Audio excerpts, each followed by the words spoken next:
നമസ്കാരം. എല്ലാവർക്കും ഷൈനി വിഷനിലേക്ക് സ്വാഗതം. ഇന്ന് ഞാനൊരു സ്കിൻ കെയർ വീഡിയോ ആണ് ചെയ്യുന്നത്. 30കളുടെ അവസാനമാകുമ്പോഴേക്കും മിക്കവാറും ആൾക്കാരിൽ സ്കിന്നിന് ചുളിവും വരയും ഉണ്ടാകുക, അതുപോലെ സ്കിൻ അയഞ്ഞ് ലൂസാകുക, അങ്ങനെ പലതരം പ്രശ്നങ്ങൾ ചർമ്മത്തിനുണ്ടാകാറുണ്ട്. നമ്മുടെ സ്കിന്നില് കൊളാജിന്റെ അളവ് കുറയുമ്പോഴാണ് ഇത്തരത്തിലുള്ള പ്രശ്നങ്ങൾ ഉണ്ടാകാറ്. ഇത് വീണ്ടെടുക്കാൻ ഭക്ഷണത്തിലൂടെയും ചില പൊടിക്കൈകളിലൂടെയും സാധിക്കും. ഫേസ് പാക്ക് ഉണ്ടാക്കാനായി 3/4 ടീസ്പൂൺ ഉലുവ കുതിർത്ത് വേവിച്ച് തണുത്ത് കഴിയുമ്പോൾ ഇതിലേക്ക് അരമുറി തക്കാളിയും നന്നായി പഴുത്ത ഒരു പഴം കൂടെ ചേർത്ത് അരച്ചെടുക്കാം. എന്നിട്ട് ഇത് മുഖത്ത് നന്നായി തേച്ച് പിടിപ്പിക്കാം. ഇത് 4ാമത്തെ സ്റ്റെപ്പാണ്. ഇതിന് മുമ്പായിട്ട് 3 കാര്യങ്ങൾ കൂടെ ചെയ്യാനുണ്ട്. ഈ പാക്ക് മുഖത്തിടുന്നതിനോടൊപ്പം കഴുത്തിലും കയ്യിലും എല്ലാം ഇടാം. എന്നിട്ടിത് 10-20 മിനിറ്റ് മുഖത്ത് വെച്ചതിന് ശേഷം ചെറിയ രീതിയിൽ മസാജ് ചെയ്ത് കഴുകിക്കളയാം.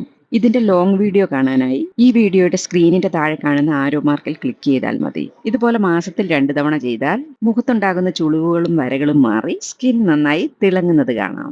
നിങ്ങൾക്ക് എന്റെ വീഡിയോ ഇഷ്ടമായാൽ ലൈക്കും ഷെയറും സബ്സ്ക്രൈബും ചെയ്യാൻ മറക്കരുത്. താങ്ക്